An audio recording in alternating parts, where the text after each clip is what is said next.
इसमें मैं मौजूद हूँ सामाजिक कार्यकर्ता पप्पू झा के यहाँ। ये मफलर बांध रखा है खास करके, और ये भगवा कलर में है, क्या इसका महत्व है? इसका ऐसा कोई राजनीतिक महत्व नहीं है। हाँ, वैसे भी देखा, मेरी शौक है, मैं ग्रामीण परिवेश से है, मैं बिहार का रहने वाला हूँ और हमारे पूर्वज भी बांधते थे, मेरे पिताजी भी बांधते थे। और वैसे अगर डिटेल्स में अगर पूछा जाएगा ना तो इसके पगड़ी हम लोग बोलते हैं, बांधने के बहुत फ़ायदे हैं। चुनाव हो रहे हैं 5 स्थानों पर और बहुत टक्कर है, लोग कांटे की टक्कर मांग रहे हैं। आप क्या मानते हैं इस चीज़ को? कोई टक्कर नहीं, भारतीय जनता पार्टी जीत हासिल करेगी और भारी बहुमत से जीत हासिल करेगी। और अगले जो 2022 में चुनाव होगा उसका भी आप अभी से ले लो, पुनः भारतीय जनता पार्टी MCD में सरकार बनाएगी। किसानों के बारे में क्या कहना चाहेंगे आप? कौन है किसान वहाँ पे? मैं बिहार का हूँ, थोड़ा बहुत खेती बाड़ी मेरे भी है।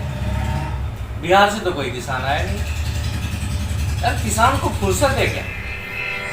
जब मैं पढ़ाई करता था तो मेरे पिताजी को आए मेरे से मिले हुए 1-1 साल हो जाता था। सबसे बिजी अगर कोई है तो आज के डेट में किसान है।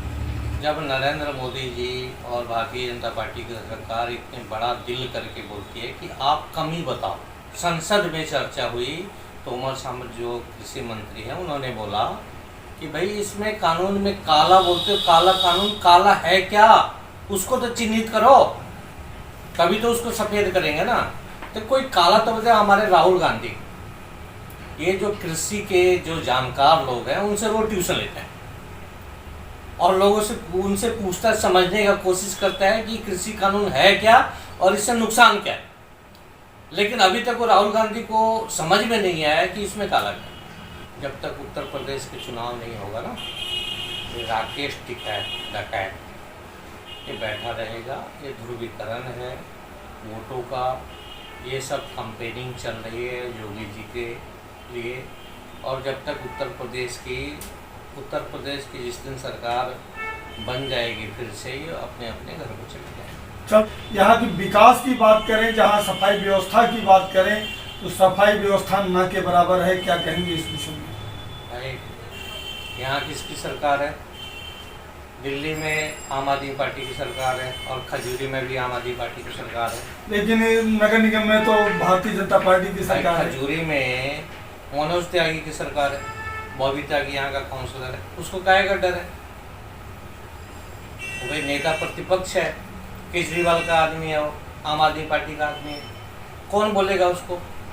मैंने भी आवाज़ उठाई थी, दूसरे दिन मेरा घर तोड़वा दिया। नहीं, अभी जैसे कि कुछ दिन पहले चेयरमैन का दौरा हुआ था, लेकिन कई स्थान पे गंदगी मिली थी। मैं खजूरी में रहता हूँ और खजूरी की हालत बहुत ख़राब है। दूसरे क्षेत्रों में खजूरी के बनिस्बत अच्छा है, ये चीज़ मैं दावे के साथ बोल सकता हूँ कि खजूरी की स्थिति कुछ ज़्यादा ख़राब है। बाकी जगह आप जाओगे, हाँ कमियाँ हैं, हाँ मैं मानता हूँ, क्योंकि ये स्लम्स एरिया है और यहाँ पे सफाई की दिक्कत है, हाँ, लेकिन खजूरी की दिक्कत कुछ ज़्यादा। या तो अगर किसी की शुभकामना अगर देनी हो तो या तो हम प्रिंट मीडिया, आपके न्यूज़पेपर, आपके चैनल पे देंगे, सोशल मीडिया पे देंगे, नहीं तो होर्डिंग पोस्टर लगा के देंगे। जनता पार्टी का मैं सक्रिय कार्य करता हूँ और भारतीय जनता पार्टी किस रूप में मेरे से काम लेना चाहती है, मेरे लिए क्या सोच के रखी है, वो पार्टी का निर्णय होगा। पार्टी जो बोलेगी उस पर मैं अमल करूँगा। कोरोना में जब लॉकडाउन स्टार्ट हुआ था दिल्ली में, बहुत पीड़ा हुई, तकलीफ बहुत था, हम लोगों का भी कामकाज बंद हुआ और मैंने लोगों के ना, क्षेत्र के लोगों को सहयोग करने का निर्णय लिया और प्रतिदिन मैं 100 किट बनवाता था, जिसमें चावल, दाल, आटा, चीनी और तेल ये हुआ करता था। और मैं हर रोज़ 100 से 1 कम ना, 100 से 1 ज़्यादा ना, लोगों को लगातार 15 दिन तक मैं राशन बांटा। बीच में फिर दिक्कत क्या हो गई कि लोग ना 100 से ज़्यादा मेरे घर पे आने लगे, तो एक सिस्टम मैंने चालू किया कि भाई आप अपने मेरे व्हाट्सएप पे अपना एड्रेस लिख दो, हम आपके घर पे जाके दे के आ जाएंगे, ताकि हमारे घर पे भीड़ नहीं हो।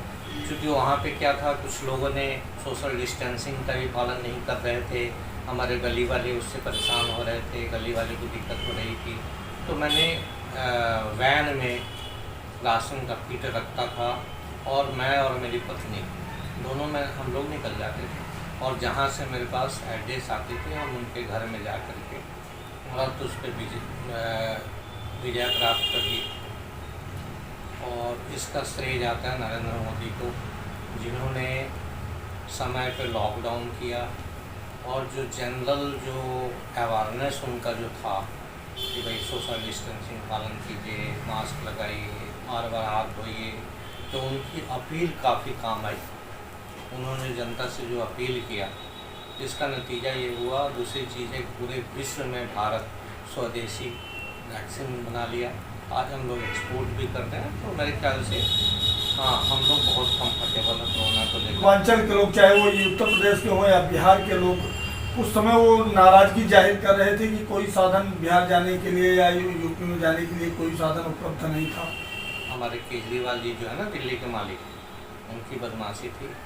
रेलवेज और जो भी मतलब केंद्र सरकार के अंतर्गत जो भी चीज़ें आती थी, केंद्र सरकार ने उचित प्रबंध कर रखा था कि जो घर में जाना चाहते हैं पैदल ना जाएं, उनके लिए सवारी की व्यवस्था की जाएगी। लेकिन ये कोऑर्डिनेशन का जो काम था ना, राज्य और केंद्र कोऑर्डिनेट करता है, ये कोऑर्डिनेट नहीं कर पाए, जिसका नतीजा हुआ कि यहाँ से जो प्रवासी मजदूर थे उनको पैदल जाने पर मजबूर होना पड़ा। कि जिस तरह से उन्होंने इलाज के नाम पे बोलते हैं, केजरीवाल जी को 500 रुपये का नोट लेकर के आते हैं और 5,000 का 50,000 का इलाज करवा के चले जाते हैं। तो केजरीवाल तो पूर्वांचल विरोधी है। ये पूर्वांचल के लोगों का याद उनको तभी आता है जब वो चुनाव का टाइम आता है। वैसे ये पूर्वांचल विरोधी है। 13,000 करोड़ हम लोग मांग रहे हैं, ये जो MCT के जो अधिकारी हैं, जो एम्प्लॉय हैं, उसके पैसे, और उसके काउंटर के रूप में अरविंद केजरीवाल 25,000 26,000 करोड़। तो उसका घोटाले की बात करें तो प्रूफ तो दो। वैसे बात करने से थोड़ी ना घोटाला होता है कि घोटाला आप बता रहे हो तो कोई प्रूफ तो देना पड़ेगा आपको घोटाले का। अब दे दो। नगर निगम का चुनाव अभी काफ़ी नज़दीक है, करीब 1 साल है, और ये हमारे लिए बहुत ज़रूरी है, क्योंकि अगर हमारा घर स्वस्थ होगा, साफ होगा, यहाँ खुशहाली रहेगी, तो हम राज्य की राजनीति के बारे में सोच सकते हैं, देश की राजनीति के बारे में सोच सकते हैं। जब हमारे वार्ड में ही गंदगी होगी, हमारे वार्ड में ही विकास नहीं होगा, तो हमारा दिमाग कभी भी राज्य और केंद्र की तरफ नहीं जा सकता है। तो ऐसे जनप्रतिनिधि को आप लोग को चुनना चाहिए कि जो आपके साथ खड़ा हो।